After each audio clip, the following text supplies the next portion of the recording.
باباجان دادا باشا چوکادی تا چیگا پای تاکتیک کده او روی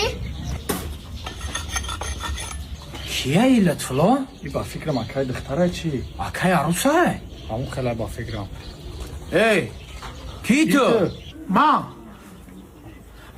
اکه عروس در خونه شما مهمون هم کنی پیش روز میگیرن نسه یک چی بخره مقیم هسته یکا خونه دا دملمه کدگیان دملمه را تا قطعه ها شایم بخور ای مهمون چیز داوردن بخور بستن کدامش کن نه آنمیش کمودن زیاده ببروی جا تمارا ول به تیار شم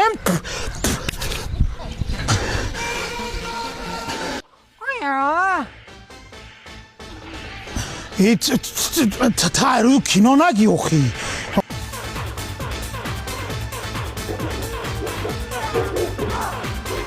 مهمون در نمی مرغم میمونم نمون بوزبالا بزنم مرغم بچمون ما کم دا میمونو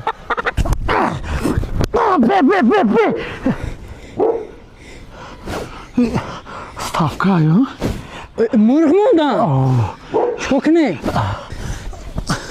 مهمون بزن مرغم بگیری خب در حالت نیچه از ستافکا میسودا بقب ما نیچه کدیم ستافکا دا بای داده گنده شرمندمون کدیا بچه نمیزنیش ده گروه زدم نرسید که جلومون علاوه تزمون مرغ میپزیم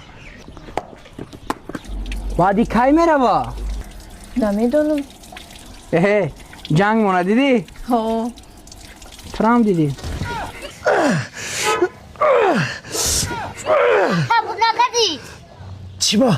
گوه را که خنده چکو کنه سنوایو؟ گودکش تنگه کیسته همسایه مرغای مرا ندیدی؟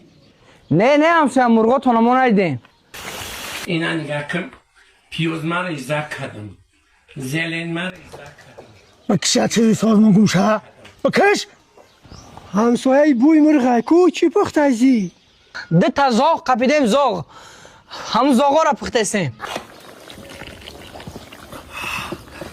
بگی اکا عروس بگی خیلی اکا اکای تو نیست؟ ندارم اکا تو اکای نیستی؟ من مجبور که عروس گرفتم مرا بفهمین اوچان دا برم بخیزین که اوچتون چیکاری کرد بخیزین این قصال در گجا بودی؟ مطرح یاد کردم نه